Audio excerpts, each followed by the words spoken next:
우리가 이제 세례를 받고 기독교 신앙을 가지고 나서부터는 이제는 신앙생활, 신앙의 삶이 이어집니다. 왜냐하면 이 믿음이라는 것은 삶 전체가 걸린 문제이기 때문인데요. 내가 무엇을 믿느냐에 따라서 삶의 방식은 굉장히 달라지게 됩니다. 예를 들어 건강이 최고라고 믿는 사람은 건강을 위해서 운동도 하고 영양에 좋은 음식을 가려 먹습니다. 또 돈이 최고라고 믿는 사람은 많은 돈과 부를 소유하기 위해 잠을 줄이고요.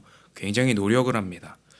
그렇다면 우리 믿는 사람들에게는 무엇이 가장 우선되어야 할까요?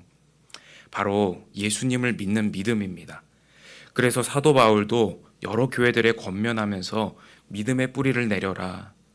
또 예수님이 가신 믿음의 수준을 향해 달려가라. 그렇게 자주 격려합니다.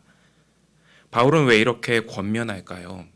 그것은 우리가 하나님께 앞에 섰을 때 결국 마지막 심판 때에서 하나님이 보시는 것은 다른 것이 아니라 우리의 믿음을 보시기 때문입니다. 예수님께서도 놀라워하셨다는 말씀이 복음서에 기록되어 있는데 바로 백부장의 믿음을 보시고 이만한 믿음을 내가 보지 못했다라고 말씀하십니다. 오늘 로마서 4장의 말씀도 믿음에 대하여 말합니다. 특별히 우리는 이 말씀을 통해 하나님이 기뻐하시는 믿음이 무엇인지 영적인 교훈을 얻게 되는데요. 그 첫 번째는 하나님이 기뻐하시는 믿음은 하나님의 약속을 신뢰하는 믿음입니다. 오늘 3절 말씀에 보면은 성경이 무엇을 말하느냐? 아브라함이 하나님을 믿음에 그것이 그에게 의로 여겨진 바 되었느니라 하고 말합니다. 아브라함이 하나님을 믿었고 그 믿음 때문에 하나님께서 아브라함을 의인으로 인정하셨다라고 말하죠. 바울 사도는 여기서 창세기 15장 6절의 말씀을 인용하고 있는 것입니다. 창세기 15장 6절의 말씀을 히브리어 동사로 찾아보면은 그가 하나님을 신뢰했다. 여기서 그는 아브라함입니다. 아브라함이 하나님께서 약속하신 별처럼 수많은 자손과 또 땅을 얻게 될 것이라는 그 약속을 신뢰했다는 말입니다. 그러니까 여러분, 아브라함에게 하나님의 약속이 이미 이루어졌나요? 아직 이루어지지 않았나요? 네, 아직 눈앞에 현실에서는 이 약속이 이루어지지 않았습니다. 자손도 없고요. 땅도 없습니다. 뭐만 있습니까? 그것을 주시겠다는 하나님의 약속만이 있습니다. 그리고 아브라함은 그 약속을 주신 하나님을 신뢰했다라는 것입니다. 여러분, 우리도 때로는 우리 자신이 겪는 여러 현실적인 문제들과 또 나를 둘러싸고 있는 상황은 우리에게 큰 영적인 도전으로 다가올 때가 있습니다. 그럴 때 자포자기하거나 우리의 마음이 냉담해지는 것을 주의해야 됩니다. 그리고 더욱 담대한 마음으로 실수하지 않으시는 하나님을 의지하며 기도하시기를 바랍니다. 특별히 믿음의 동역자들에게 중보기도를 꼭 요청하셔서 이 영적인 도전들을 돌파할 수 있어야 합니다. 야고보 사도도 형제자매들에게 이렇게 권면합니다. 너희 중에 고난당하는 자가 있느냐? 그는 기도할 것이요. 즐거워하는 자가 있느냐? 그는 찬송할지니라. 너희 중에 병든 자가 있느냐? 그는 교회의 장로들을 청할 것이요. 그들은 주의 이름으로 기름을 바르며 그를 위하여 기도할지니라. 믿음의 기도는 병든 자를 구원하리니 주께서 그를 일으키시리라. 사랑하는 여러분, 야고보 사도는 우리가 고난 중에 있든지 평안과 기쁨 가운데 있든지 결코 기도를 중단하지 말라고 말합니다. 육체적인 질병과 또 영적인 문제 앞에 혼자 신음하지 마시고 여러분을 섬기고 있는 목회자들과 또 믿음의 교우들에게 함께 기도해 달라고 언제든 요청하십시오. 그 기도의 힘이 우리를 살립니다. 그 기도만이 우리의 문제를 돌파할 수 있게 만듭니다. 두 번째, 하나님이 기뻐하시는 믿음은 알고도의 믿음입니다. 오늘 말씀 19절을 보시면은 그가 백세나 되어 자기 몸이 죽은 것 같고 사라의 태가 죽은 것 같음을 알고도 믿음이 약하여지지 아니하고 이렇게 말합니다. 하나님께서 아브라함에게 내가 너로 큰 민족을 이루고 너를 복의 근원이 되게 할 것이다. 이 약속의 말씀을 주신 때가 아브라함이 75세 때 주신 약속입니다. 그런데 그 약속을 받은 지 이미 25년이 지난 100세가 된 아브라함에게 아직도 하나님의 약속은 이루어지지가 않았습니다.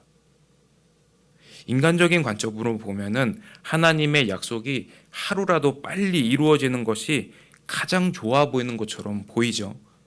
그래서 우리도 기도할 때 보면은 조급해집니다. 하나님께서 빨리 답을 주시기를 바랍니다.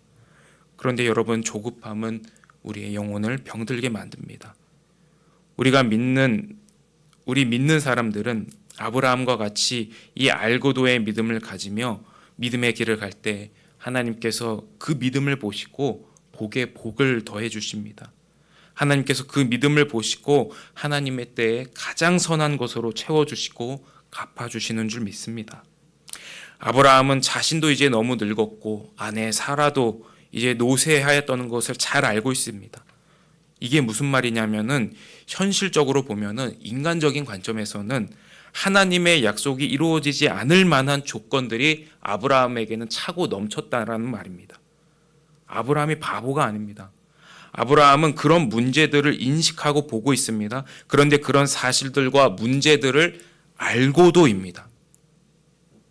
나에게 닥친 현실적인 문제가 있다는 것을 알고도 하나님의 약속이 좀처럼 이루어지지 않는 현실을 매일같이 보면서도 믿음이 약해지지 않았다고 말씀합니다.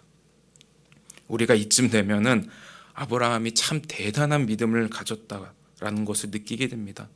나는 아브라함처럼 믿을 수가 없을 것 같은데 하면서 아브라함과 또 우리 자신 사이에 어떤 큰 벽을 느끼죠.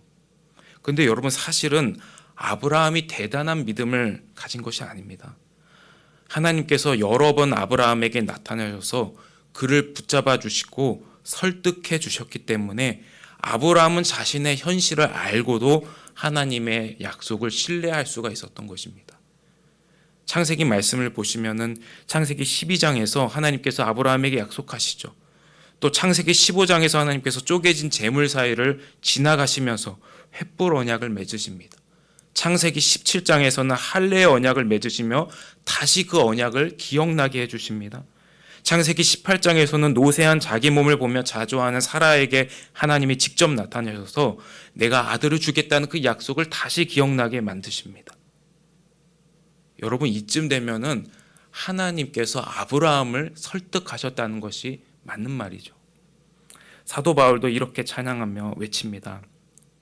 자기 아들을 아끼지 아니하시고 우리 모든 사람을 위하여 내주신 이가 어찌 그 아들과 함께 모든 것을 우리에게 주시지 아니하겠느냐. 사랑하는 성도 여러분, 우리가 믿음을 가진다고 해서 모든 현실이 한순간에 내가 원하는 대로 또 내가 기대하는 방식대로 변하거나 그렇게 흘러가지 않을 수도 있습니다. 그러나 그 상황 속에서 예수님을 우리를 위해 내어주신 하나님의 놀라우신 사랑에서 여러분이 찾고 계시는 모든 삶의 문제에 대한 대답을 발견하시게 되실 것입니다. 하나님의 그 사랑 안에서 우리가 찾는 새 힘을 얻을 수 있게 될 것입니다. 함께 기도하겠습니다.